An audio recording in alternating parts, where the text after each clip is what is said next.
Recently, I've gotten rather addicted to a video game called Vintage Story, a game about survival and crafting. Really, it's sort of like Minecraft, but somebody went way too far with all the crafting recipes. That's why I wanted to share the experience with other people so that they may partake in the enjoyment that I had while playing. Now, I've played this game for about 60 hours, and so far everything has been on the same class, the Malefactor, who specializes in stealth and foraging. Now, I thought it would be fun for this playthrough to play as the Blackguard, a class that specializes in melee combat and armoring. Now, both of these classes have their own unique stats and weapon recipes, although the Blackguard gets his shield and sword, which are incredibly powerful weapons, in the mid game instead of really early on like the Malefactor's sling. Okay, so so those are the upsides. But what about the downsides? Well, the black card has some rather punishing downsides, as food gives about 30% less saturation than any other class. And your foraging skill is also reduced by a hefty amount, to the point where sometimes you just don't get food from crops you break in the wild. All of this combines into a class that's going to be an absolutely devastating power in the mid to late game, but sort of weak and frail and constantly starving in the early game. Or well, at least that was the case for me, because I'm very bad at paying attention to bars that slowly go down. As I spawned in, I'm immediately greeted by a forest, and while at first I'm actually quite happy, as being inside of a forest means that I have more than enough wood to work with, and no lack of wildlife to hunt, there are also plenty of challenges in forests like these. For instance, wolves are hiding behind trees and some bigger predators we will soon meet. After looking around for a bit, I decided to start a nice flint collection for my first set of tools. This process is called napping, and you simply open up a menu, choose a shape, and start hitting the flint on the ground, turning it into the correct shape. However, I somehow forgot about the most important thing when you spawn in a new world, the fact that you don't have any inventory whatsoever.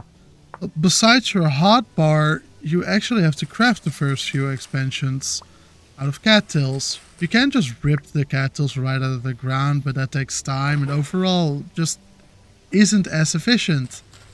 Now, with a knife, you can quickly gather enough to create a few reed baskets, and maybe even the first placeable storage container. Whilst gathering some cattails, however, I might have gotten a bit distracted. And, well, like I mentioned earlier, there are bigger predators out there than just wolves. Yeah.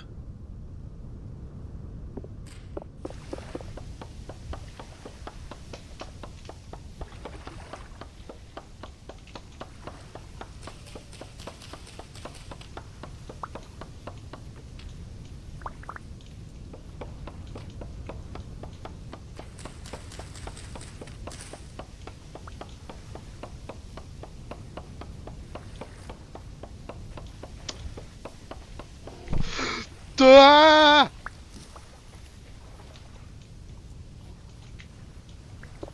Oh, fuck.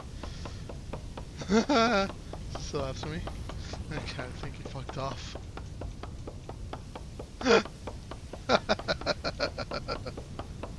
Oh, man. Whew.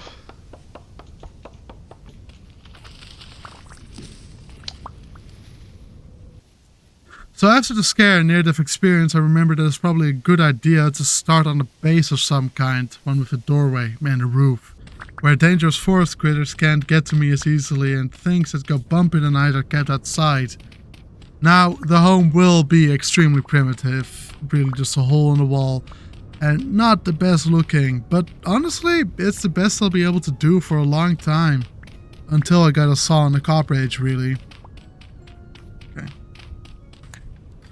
I started work on a small farm that most likely will not bear fruit for a while, but having something set up in early spring means that I'll have a good harvest around winter. It's not much, but it is mine. Now it might be interesting to talk about a rather important part of this game. See, there's a bunch of stuff that you can't do much with at the start, but knowing where it is can give you a significant advantage in the mid game. like marking exposed copper clumps on your map to remember where larger deposits underground are. After making a map marking for the home base, I store some food inside a reed chest to keep it fresh for longer, which will become one of the most important things I rarely will get the chance to do. As with this class, most food I manage to scavenge ends up in my stomach before I can store it. Like for instance, when I slaughter this boar, its delicious red meat will most likely last a few hours, a day at most. As the day progresses into night, I start my hunt for clay of any shade, clay being one of the most important materials to gather early on, and yet the world has clearly told me that it might be best to tuck in for the night, as a giant black bear barrels down towards me once more. Okay, not towards me, but I'm sure as hell not gonna take any chances with the embodiment of fuck around and find out. Entering the cave home at night basically means you step into pitch blackness. Luckily I prepared for this, some sticks, some dry grass and some firewood and a whole lot of rubbing to create a first source of heat and light. As the night drags on, I decide to keep working on this majestic cave, putting some meat up to roast over the fire, digging at the roof to create more space, and in general making sure to organize my inventory, eventually creating a hay bed to sleep in, and end the first day. As I emerge from the cave, all I can think about is clay, the bringer of joys and the taker of sorrows. It's a fact that a clayless man is no man at all. It's true, look it up, I'm not lying. And if you don't believe me, watch a top 10 true facts about clay, you'll be surprised. Anyways, while thinking about all these clay-based facts, I get my face ripped off by a very angry wolf. Don't know why they wanted to stop my glorious search for clay. Kinda rude if I'm honest. Link back to the gravestone marker on my map, all my loot is still there, including my supply of cooked red meat, which I thought they would take for sure. Just for good measure, I decided to poke the wolf twice with a sharp stick. That's also known as a spear, before continuing onwards in my never-ending search for clay. During my hunt for clay, I find something that, whilst not as great as that mighty terracotta, it's still useful. A whole bunch of peat, a fuel that's better than firewood in many aspects, as it's cheaper to get and it lasts longer, so of course I immediately grab about 3 stacks of the stuff. Firewood will now have a far more important purpose than just cooking food. After tiring of my search for clay, as if there is such a thing, I decide to hunt a boar instead, whose meat will last us for a few days. Maybe 2 even. That's a few. With that thought in mind, I continue gathering food, scavenging mushrooms to then hunting fish, which neither really give that much food. Eventually I decide to go back home, since this side of the immediate area is rather mountainous and I don't have the supplies to really make that trek right now. While returning home, I noticed a singular piece of copper on the ground.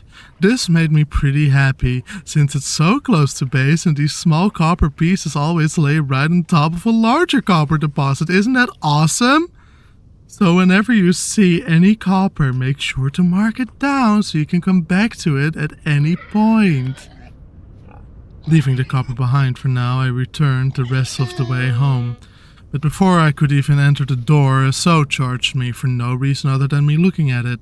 And at first I was gonna kill it, since food is currently still rather scarce. Nevertheless, when life gives you lemons and all that, so instead of killing the sow, I made a little cage, where eventually I managed to trap both a sow and a boar. Now this will drain my food supplies even faster than it's already being drained. But eventually it'll pay off, I hope. After some more gardening and home renovating, I end the second day.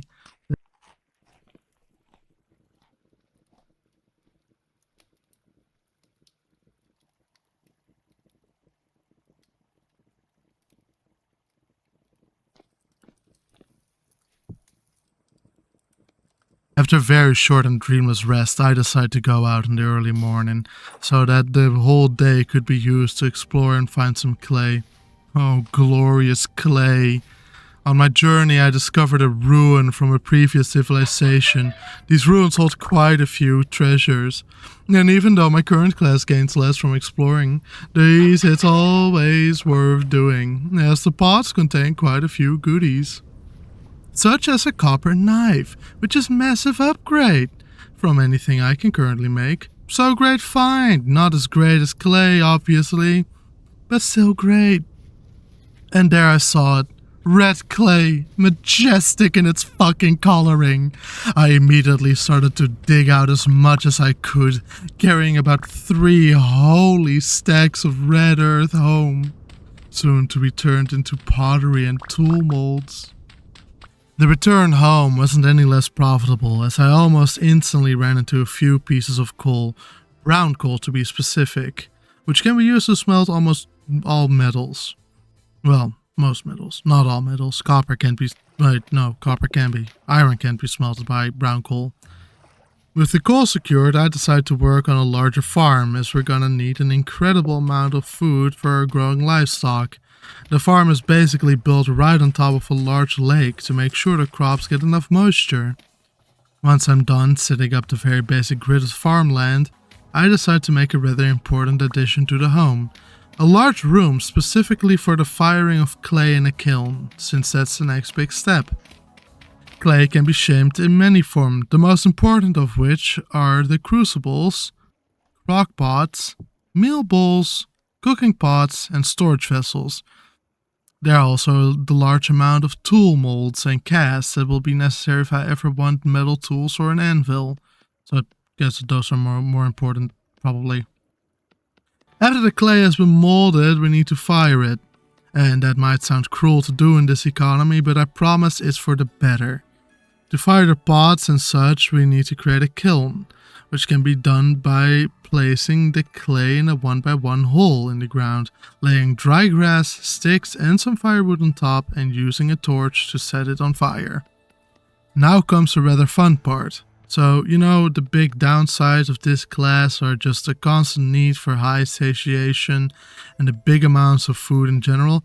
Well, I don't really have any food stored, and a rather sizable amount has been given to the pigs. So, with an empty stomach, I go to bed, stuffing myself into day 4. Oh, how joyous. Part of day 4 is with an empty stomach and a constant stream of damage. But instead of slaughtering the meat bags I have sitting trapped outside, I go foraging instead, in the hopes of finding some simple foods. Eventually, I end up finding fish and cattail rhizomes to cook over a fire.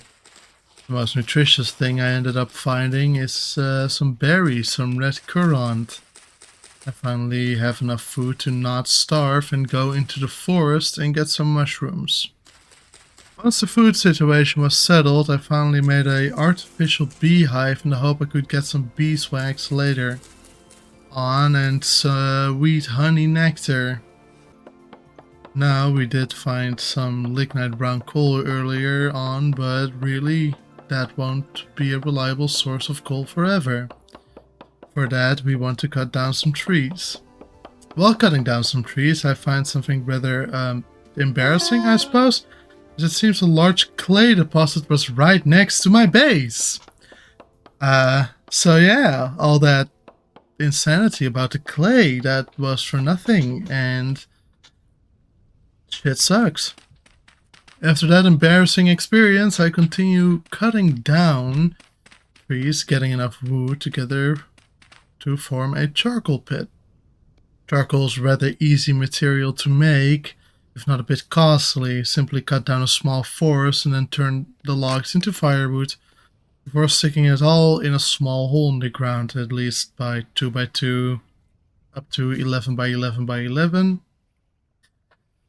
Then you gotta fill the top up, the top.